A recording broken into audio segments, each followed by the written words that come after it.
Hello साथियों, मैं रवि वर्मा एक बार पुनः अपने यूट्यूब चैनल में आप सभी प्यारे प्यारे विद्यार्थियों का स्वागत करता हूँ।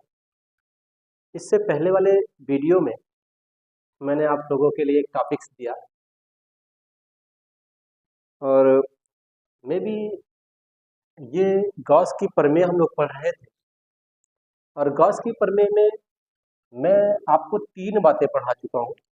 पहली थी अनंत विस्तार की एक समतल अनंत विस्तार के किसी धारावाहिक अनंत विस्तार के एक तार की वजह से, सीधे तार की वजह से विद्युत क्षेत्र की तीव्रता। दूसरी थी अनंत विस्तार की एक समतल आचालक प्लेट के कारण विद्युत क्षेत्र की तीव्रता। तीसरी थी अनंत विस्तार के एक समतल चालक के कारण विद्युत क्षेत्र की तीव्रता। आज है समान पृष्ठ घनत्व की धन तथा ऋण आवेशित समांतर आचालक प्लेटों के बीच तथा बाहर विद्युत क्षेत्र की तीव्रता। ये गॉस की प्रमेय का चौथा अनुप्रयोग है। तो चौथे अनुप्रयोग को लेकर मैं आप सबके सामने पुनः हाजिर हूँ और समझाने का प्रयास करता हूँ। आपको निकालना है प्लेटों के बीच में, यानी अर्थात यहाँ पे और प्लेटों के बाहर अर्थात यहाँ पे विद्युत क्षेत्र की तीव्रता। तो मैं पहले प्लेटों के बीच विद्युत क्षेत्र की तीव्रता निकालूंगा। मेरी हेडिंग है प्लेटों के बीच। पहले हम प्लेटों के बीच बात करेंगे विद्युत क्षेत्र की तीव्रता, फिर प्लेटों के बाहर बात करेंगे।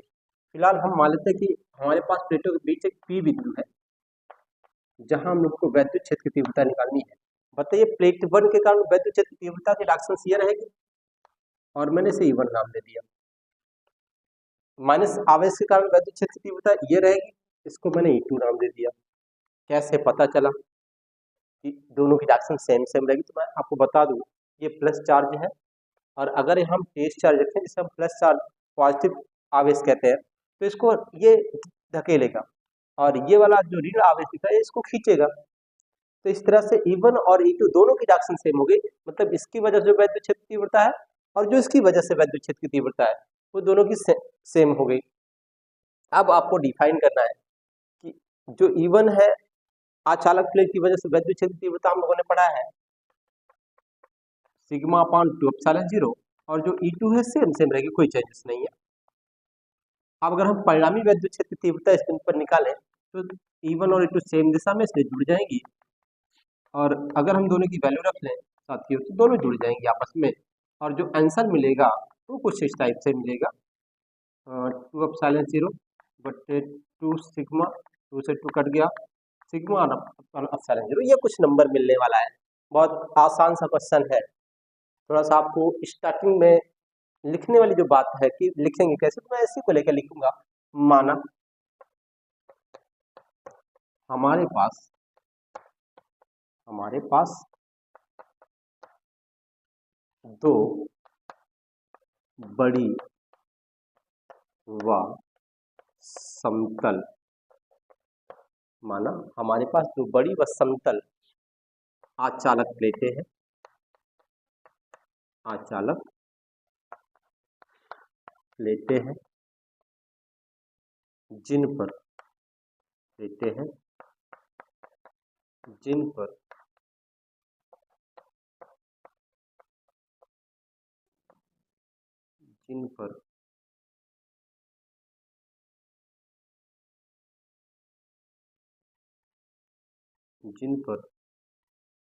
धन आवेश तथा ऋण आवेश एक समान रूप से वितरित है। कैसे बोल दें? धन आवेश तथा ऋण आवेश, या जिन पर एक फिर से बोलता हूँ, बड़ी समतल प्लेटें हैं, क्या बोलूँ इसको, जो धन तथा ऋण आवेशित है।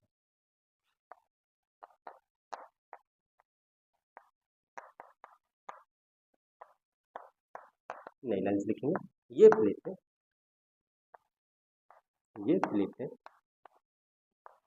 वायु या निर्वात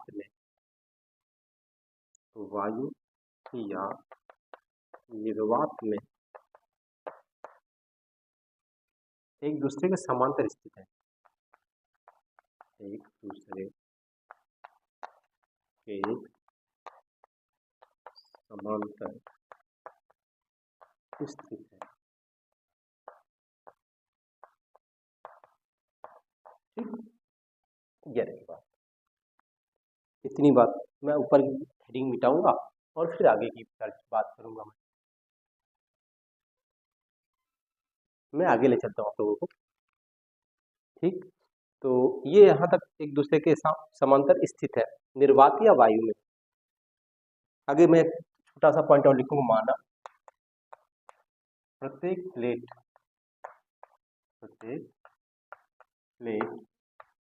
का पृष्ठ आवेश घनत्व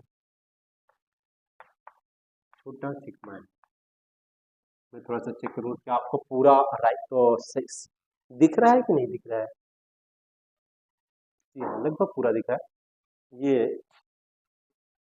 थोड़ा सा मैं इसको नीचे लिख देता हूँ। ठीक है, अब मैं आगे चलता हूँ एक और बात लेकर के। माना प्लेटों के बीच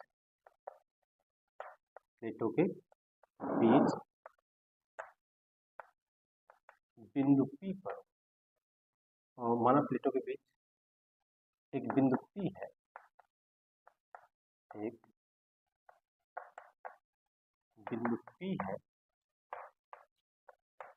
जहां वैद्युत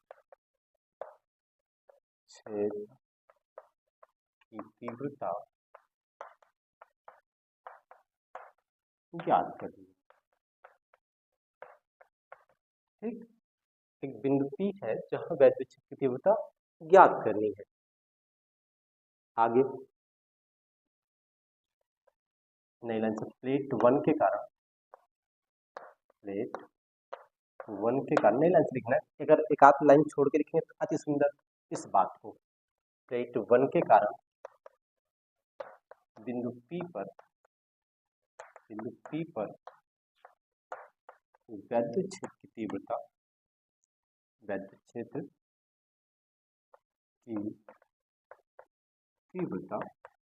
मैं इसको थोड़ा सा इरेज करूंगा, इस बात को आप लोग नोट कर लीजिएगा।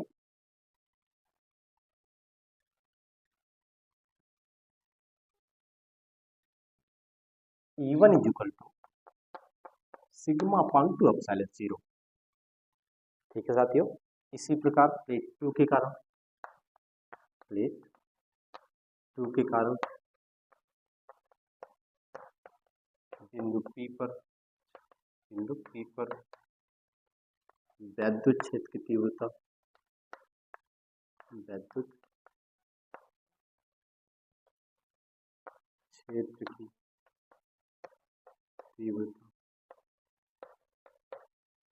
E2 बराबर सिग्मा अपान 2 एप्सिलॉन 0। ठीक, ये E1 और E2 रहा। अब हम लोग आगे बात करेंगे बिंदु P पर परिणामी वैद्युत क्षेत्र की तीव्रता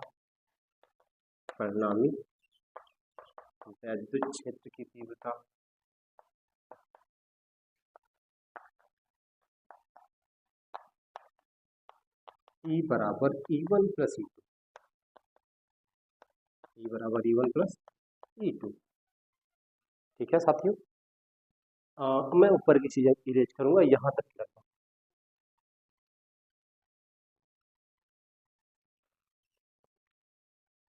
बहुत गर्मी है।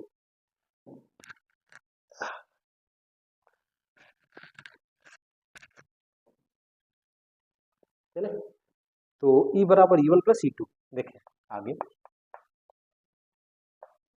E बराबर E1 का मान है सिग्मा अपान 2 एप्सिलॉन 0, E2 का मान भी सिग्मा अपान 2 एप्सिलॉन 0। E बराबर होगा, ये दो सेम है, हर सेम है तो ऊपर वाले जुड़ जाएंगे, तो ऊपर एक एक 2 सिग्मा हो जाएगी, 2 से 2 कट गया, आपका जो आंसर मिला वो मिल गया E equal to sigma upon 2 epsilon 0। ये है इन्हीं दो प्लेटों के बीच, ठीक, जो एक प्रकार से धन आवेशित है और ऋण आवेशित है। एक धन आवेशित है, एक ऋण आवेशित है, उसके बीच वैद्युत क्षेत्र की तीव्रता मिली आप लोगों को ई बराबर सिग्मा अपान 2 एप्सिलॉन 0, यानी ये दूरी पर निर्भर नहीं कर रही है। तो एक आंसर मिला हम लोगों को। एक क्वेश्चन और इसी पे हम लोगों को हल करना है, प्लेटों के बाहर वैद्युत क्षेत्र की तीव्रता क्या होगी।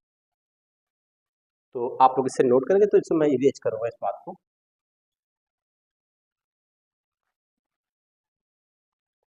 यहाँ मैं लिखता हूँ प्लेटों के बाहर,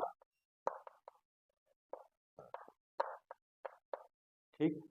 आप चेक करें यहाँ पे, मान लेते हैं माना प्लेटों के बाहर एक पी डैश बिंदु है, क्या है, पी डैश बिंदु है, और इस पर एक वैद्युत क्षेत्र तीव्रता एक इधर होगी, मतलब ये वाला यहाँ पे अगर पॉजिटिव चार्ज होता, तेज चार्ज होता, तो इसको इधर ढकेलता तो E1 इधर होगा, और ये वाला इधर खींचता है इसको तो E2 इधर होगा, ठीक।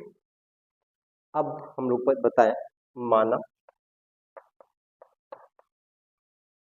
प्लेटों के बाहर, प्लेटों के बाहर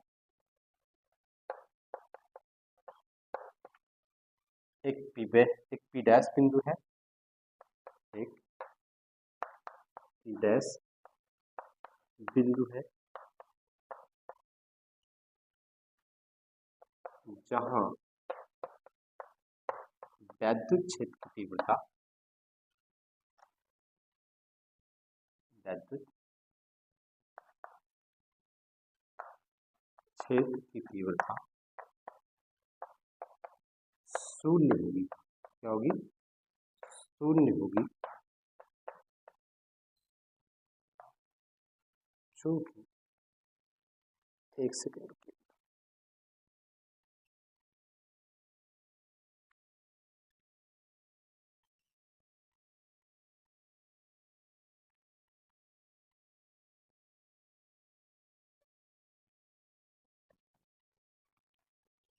शून्य होगी जहाँ परिणामी वैद्युत क्षेत्र की तीव्रता, इसको तो परिणामी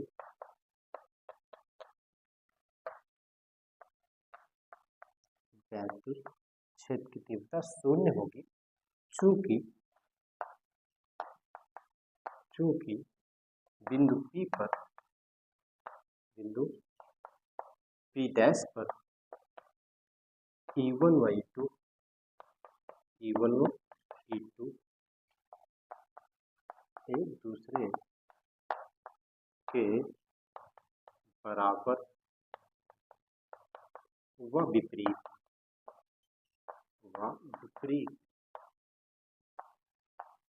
ठीक, ये बात है। आपको चित्र में दिख रहा होगा E1 और E2 दूसरे के विपरीत, आता। अगर मैं इसे गणितीय फॉर्म में दिखाऊं तो ई नेट जो हम लोगों के पास होगा साथियों, वो E1 माइनस E2 होगा, और हम लोग ई नेट प्राप्त करेंगे, इसका मान सिग्मा अपान 2 एप्सिलॉन 0, इसका भी मान sigma upon 2 epsilon 0, E net हम लोगों को मिल जाएगा, दोनों की वैल्यू 16। ये प्लेटों के बाहर वैद्युत क्षेत्र की तीव्रता होगी साथियों। तो मैंने आपको ये सिखाया कि अगर आपके पास दो अचालक प्लेटें हैं, एक पूरी तरह से धनावेशित है और एक पूरी तरह से ऋणावेशित है, तो उसके बाहर वैद्युत क्षेत्र की उसके प्लेटों के बीच वैद्युत क्षेत्र की तीव्रता क्या होगी और बाहर क्या होगी साथियों। तो ये इस तरह भी बना, इस चित्र को हम लोग इस तरह भी बना सकते थे, एक ये बनती, एक ये बनती, फिर हम प्लेटों के बीच बाहर बात करते। फिलहाल एक तरह से पूरा धन आवेश होती, ये पूरी तरह से ऋणावेशित होती, और फिर बाहर और अंदर वैद्युत क्षेत्र की तीव्रता निकालते, ठीक है। फिलहाल ये बात की बात है, मैं आपको समझा दूं कि ये कुछ इस टाइप से रखी हुई है, इस टाइप से, एक प्लेट ये है, दूसरी ये, ठीक है, इस टाइप से, और इसके बीच में हम वैद्युत क्षेत्र की तीव्रता निकालें। अब सपोज करो कि एक पूर्ण, दोनों या तो एक धन आवेशित ऋण आवेशित है, मतलब दोनों ऋण आवेशित क्या होते हैं, या दोनों धन आवेशित होते क्या होते हैं।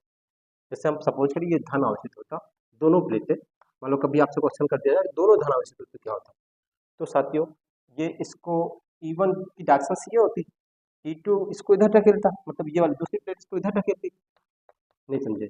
अगर मैं यहाँ टेस्ट चार्ज रखता, इसकी ये इसको इधर ढकेलता और ये इसको इधर ढकेलता, अपनी तरफ खींचता क्या ये वाला? नहीं, क्योंकि तो इस समय प्लेटों के बीच वैद्युत क्षेत्र की तीव्रता शून्य होती है और यहाँ पे क्या होता, ठीक E1 इधर होता, मतलब ये इसको इधर ढकेलता और ये भी इसको इधर ही ढकेलता। तो प्लेटों के बाहर वैद्युत क्षेत्र की तीव्रता इतनी आती, इतनी पहले आई थी, ये आती लगभग ये। तो मेरी बात आपको समझ आई होगी, मैंने आपको क्या बताने का प्रयास किया साथियों। तो धन्यवाद, आज के लिए इस वीडियो में इतना ही।